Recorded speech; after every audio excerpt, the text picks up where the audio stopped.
Hello there, and welcome to another edition of Just an Opinion. Today marks the start of my sports movie series. I'm going to be covering a few separate groups of films, but today I am joined by none other than Flobo. Flobo, thanks for coming down, man. How are you? I'm doing pretty well, man. I'm down for these sports movies. I got my sports shirt on. Sports. Excellent, excellent. Well, our three fans out there certainly appreciate you joining me. So Flobo and I are going to kick off my sports series with a subgenre of films that we feel fall into the category of unconventional sports. Some of these movies involve a sport that we all know and love, but it's the unique cast of characters that set it apart.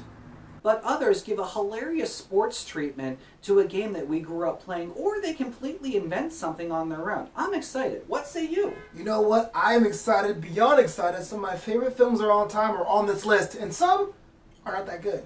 Ha! It's a tease. Well, let's see how it goes. So we're going to start things off with Air Bud. Now, this family-friendly Disney film kicked off its own little franchise. But I'm really a big fan of the first movie. It's absolutely cheesy, but it's a real feel-good movie. Yeah, I gotta be honest with you. Between the main series and the spin-offs, you can spend the entire day getting your Air Bud fix. Probably.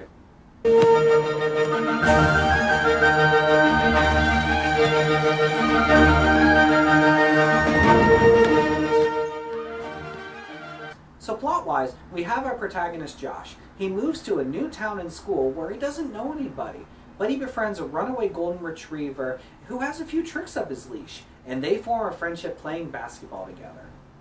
Was that a pun? Yeah, well, stick around. There's going to be a couple more. I hate puns. Does he dribble? No, but he might drool a little bit. So the main focus is more so the relationship of Bud and Josh. Basketball is the backdrop, but well balanced with a good story.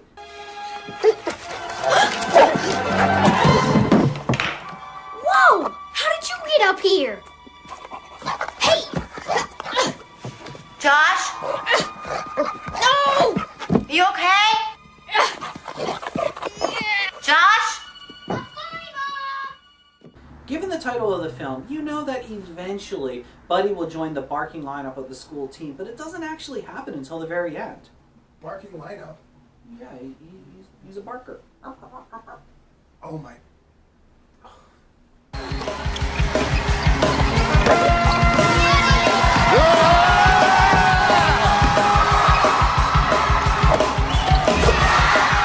Now, despite what you may think, the comedy is actually used with restraint. Yes, there are many corny scenes reminiscent of the Three Stooges. Hey, give me that! Give me the ball!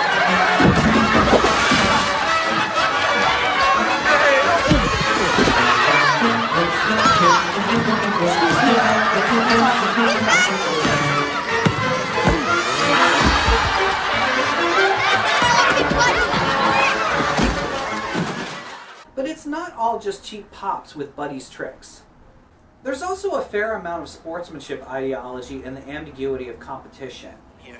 A ball is nothing but rubber and air, Larry. Basketball is what you do with it. Before you play with this, you gotta learn how to play with your teammates. In the beginning, the team is very unbalanced with the tyranny of Coach Barker.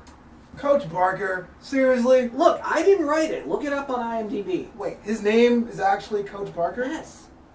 I can't with this movie, with the puns.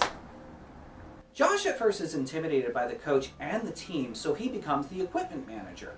Ralph, I bet you can relate to that. Not me, I was in the band. Why do you still have those? The movie is loaded with laughs and fun, but there's actually a few tear-jerking scenes as well. We have the subplot of Buddy's abusive upbringing, and once he runs away, his original owner keeps trying to take him back. I'll admit it, I lose it a little bit in the scene where Josh basically gives up and sets Buddy free so that his original owner can never find him again. Yeah, real tender emotional moment for sure.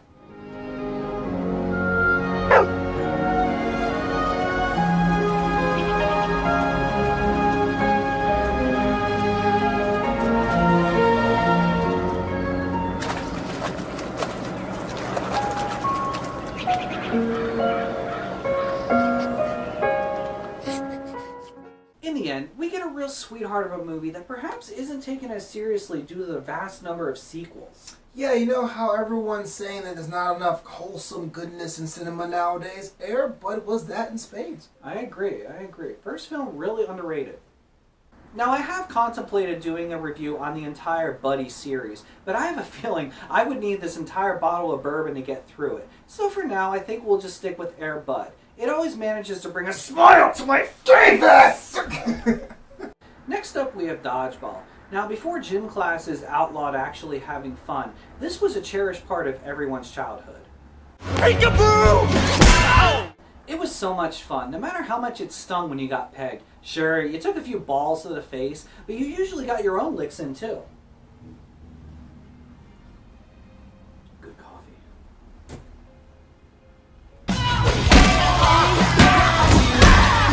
This features Vince Vaughn as Peter, a down-on-his-luck gym owner facing foreclosure. Ben Stiller plays his rival, White, the owner of a chain of elitist gyms. He has his eyes on Peter's location, but as a last-ditch effort to raise some dough, Peter forms a dodgeball team to compete in a tournament in Las Vegas. White follows suit and forms his own team, trying to thwart any momentum that Peter builds. And that's just it. Every time a small guy wants to do something, some big evil corporation comes and ruins everything. Yeah, big corporations suck. You guys suck! Thank you. Nice to be in Vegas. So I'm really drawn to the characters in this. Peter plays that kind of guy who's always down on his luck, but you still go to him for advice. He always manages to cheer you up. It is very much a Vince Vaughn archetype, but it works. He's good at it. Well, we're looking at this thing here the wrong way. But let's start to celebrate the good times that was Joe's. I mean, we gotta start looking at this Irish wake style. But White, on the other hand, is absolutely evil. This is a guy that got everything in his life absolutely handed to him. And as soon as some average Joes are out there trying to survive, he has to swoop in. Yeah, but I think that Ben Stiller is a credit to this role. Because he's so over the top, it just makes it hilarious. He's hideously obnoxious, but hilarious. I don't think I'll take my chances in the tournament. Yeah, you will take your chances. I know. I just said that. I know you just said that. Okay, I'm not sure where you're going with Well, this. I'm not sure where you're going with this. That's what I just said. Well, that's what I'm saying to you. And for side characters, take your pick. We get a wide variety of characters in the whole ensemble. Justin Long plays Justin Long, the nerd of the group. Well, I mean, now that I think about it, they're all kind of nerds. Hey, honey! L for love! And who can forget about Steve the Pirate? Yeah, you know, I like about this movie is that all the people in that team, in their own way, are unique. Like a pirate, or Justin, or whatever. They're all underdogs, they're all nerds, they all band together. So for gameplay, it's mostly done in quick scenes and montage form. I really think this is effective when you consider how basic the activity really is. It only slows down for drama and some certain narrative bullet points. Facing these lumberjacks in the second round. These woodsmen probably haven't even smelled a woman in 8 months. Ooh. They must masturbate a lot, Cotton. Got him in the deer gut. An average Joe's looking tough.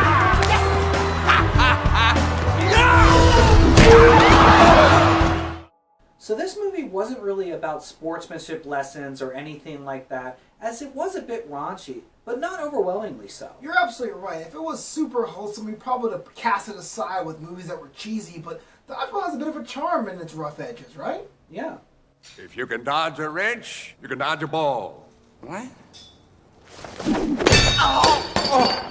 One of the more everlasting aspects of this film has to be the advent and use of ESPN 8 The O Show. So here's this dodgeball tournament in Vegas. You think it's ridiculous, but they actually have sports media coverage covering the event. Yeah, it was pretty cool that they pretty much had all of these weird and unconventional sports as part of the mainstream, as you were really, it really brought you into that universe. Pepper Brooks, Pepper. Yeah, Cotton. Hey, everybody, 32 teams in play. That means 4 wins is going to get you in the final match. Great movie that I think forever changed how people view the game that evolved into a movie sport. They tried the same formula with ping pong and Balls of Fury, and I think I even saw a straight-to-DVD release about tetherball, but none of them had the magic of dodgeball. Absolutely right. You can compare Beer Fest, but it's a whole different animal, Ralph. Indeed, indeed. I love you! Joni loves Chachi! Moving on, we have Rookie of the Year. Henry Rowan Gardner is an average kid, but when it comes to baseball, he's not exactly a smooth operator. Smooth operator. Wait a minute, what am I doing? I got it! You can catch it! I got it! His luck changes astronomically after he develops a pitching arm that rivals the pros after recovering from a broken arm. Mom, watch this! Wait!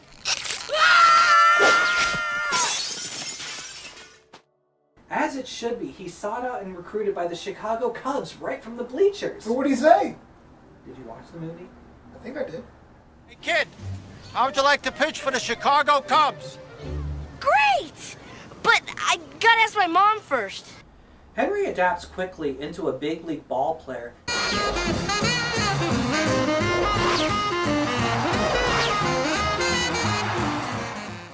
But he starts to realize that he misses just being a kid. There was mounting pressure of being so good at what you do, and he was starting to feel it a bit. Hey.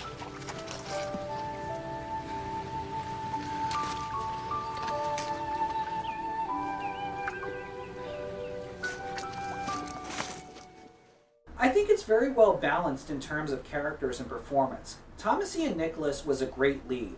He was funny, endearing, and not overly obnoxious as some child stars can be. There's a lot to be said about the gravitas here, of how he was able to balance his abilities and his role in the team, which I really liked. Pitcher's got a big butt. Pitcher's got a big butt. There were many fish out of water jokes, with Henry aptly being the naive kid in a world he knew nothing about. The winning half is fearless. Fearless.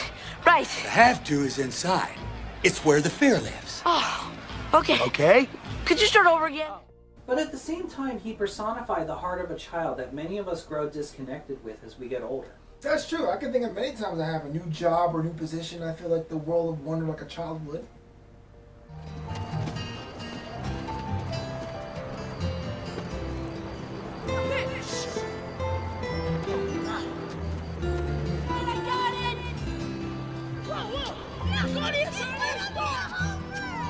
Think they'll let us play? Now, for side characters, I have to mention Daniel Stern as Brickma. Stern is an underrated genius. He directed the movie, and he gave a stand-up performance as the resident goofball. I was a resident goofball by company softball team. They gave me a plaque for it. You see, after the game, a lot of guys like to ice up their arm. Still other fellas think that heat is the way to go. But I have discovered the secret, Henry. Hot ice.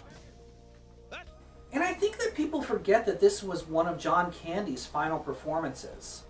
Seeing him in this movie was like the cherry on top, with his unforgettable smile and presence. Always a good time to see Uncle Buck in all these films. Yes, Uncle Buck. And the dread of yet another losing season. The heart of this film is definitely the relationship between Henry and his mom. She was really supportive of him, but also tough. Well, it would be great if you got to play, but honey, if you don't... Yeah? I'm gonna let you do the laundry when you get home. You're too kind, Mom. I bet we both can relate, having a mom to instill the values and moral within all of us, and also willing to support the things you want to do in your life. Yeah, I know. My mom took me to band practice. Will you stop with the sticks? I think it's nearly every kid's dream to grow up and play pro sports, but this film skips the growing up part. The audience gets to vicariously experience this through a child's perspective with the character of Henry, but there's also the very real message of trying not to rush your childhood. It only comes around once. Yeah, when I was a kid, I wanted to be in the mound for the New York Mets, but if that actually happened, my whole life would have been different. Welcome to the big show. Moving on to one of my favorite films, we get Basketball. Now, in 1998, South Park was hot. Matt Stone and Trey Parker were at the top of the mountain, so it's only fitting that a mainstream film was on its way. How'd you get the bourbon?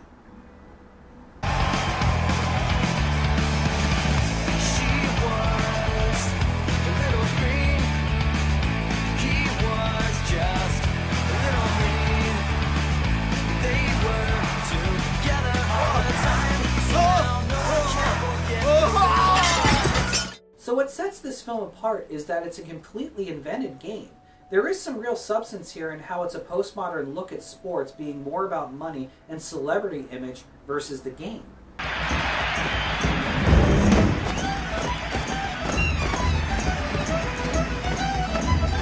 But our South Park scribes fall victim to this themselves as their neighborhood game becomes the rave of the athletics world. Why do you do this to me, Ralph? Air Bud and his dog puns. Yeah. You and those band camp sticks. Put those away. This is my least favorite movie of all time because it's not even a sport. I can't. I don't know why I'm on this show if you're going to abuse me like this. Why? Why? ¿Por qué?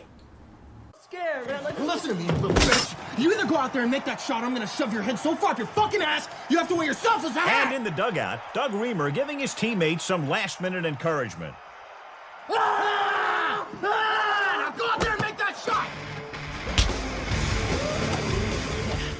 So the majority of the flick involves the gameplay in very short clips. The rules, well, they are intentionally a bit arbitrary. Ed Nugent. Oh, tip in, double play, that's 3 outs. What? We're out. It's double play, jackass. But the real comedy of this comes out from the psych outs.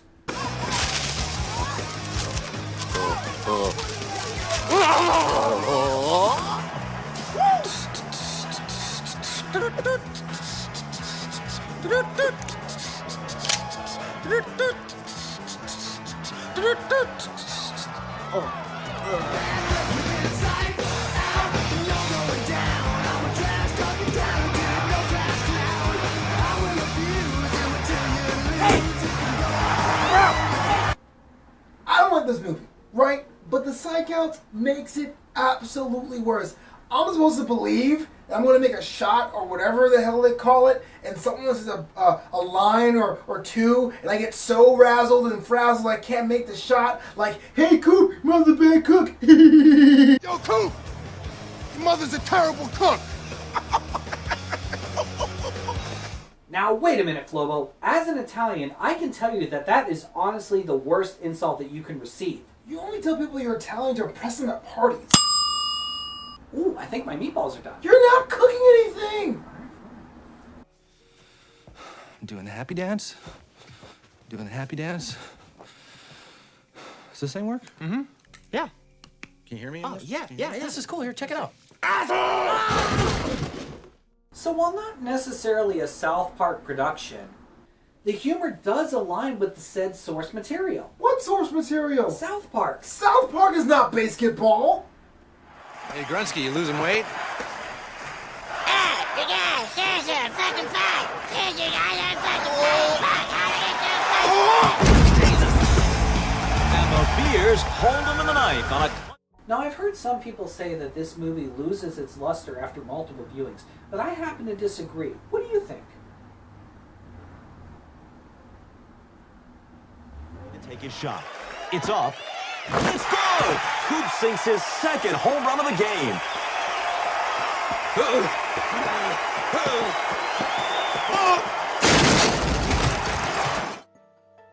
Alright, so I think we're about ready to wrap up. We were gonna include Space Jam, but personally I really don't feel it's... Whoa, Space? You gotta put Space Jam in this video. It's one of the best sports films of all time. Like, the Looney Tunes are there. I'm a Bugs Bunny fan myself, and Michael Jordan's one of the best basketball players of all time. When they come together, instant movie... Alright, we'll do Space Jam. Yay!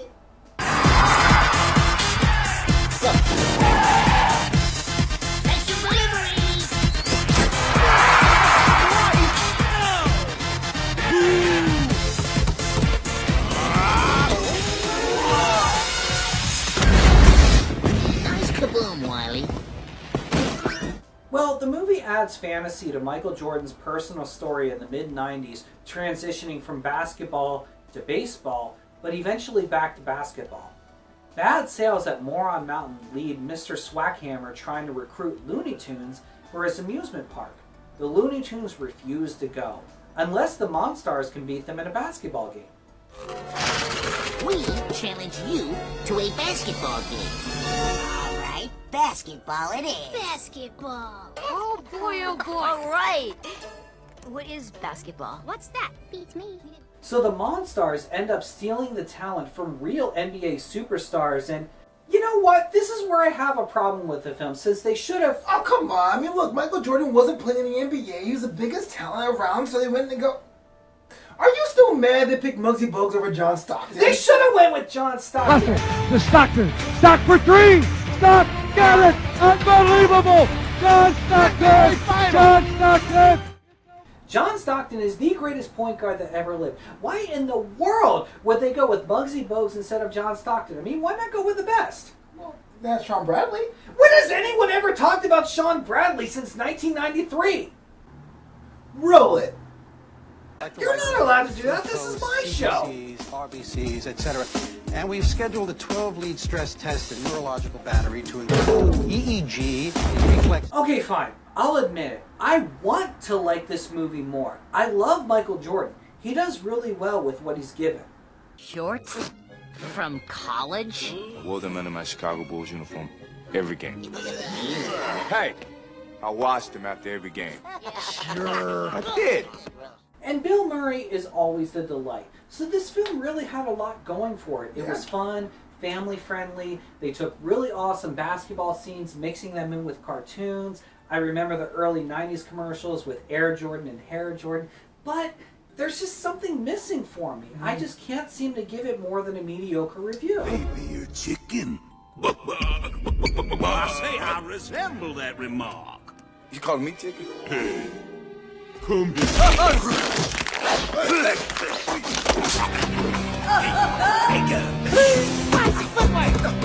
Can you believe it? Look, let me take it back to 1996, right? NBA is on everyone's mind, everyone's home, right? Round ball rock, John Tesh, triple headers, it's all great. Meanwhile, the Looney Tunes are always there. They are like part of American culture, but they've been supplanted by Disney characters in their animated films and the Tiny Toons. This really was the melding of two things that we may have forgotten, and the mix was amazing. Feed me! Feed you? Feed me! I'll take that, baby. Okay, well I can see that this film really does have its core audience, but my question for you is, has it aged well? Whew, that's a tough question. I feel the story's pretty awesome about having this underachieving, looking out for help, and having one of the best basketball players of all time, but the animation does seem to be a product of its time, so sometimes here, sometimes there. Fair enough. So, I guess my analysis was a bit harsh. I don't mean to slam this movie. Stop with the puns! You told me to say that. This floors them every time. But it definitely deserves its merit for its creativity, and what can I say? I do love the Looney Tunes.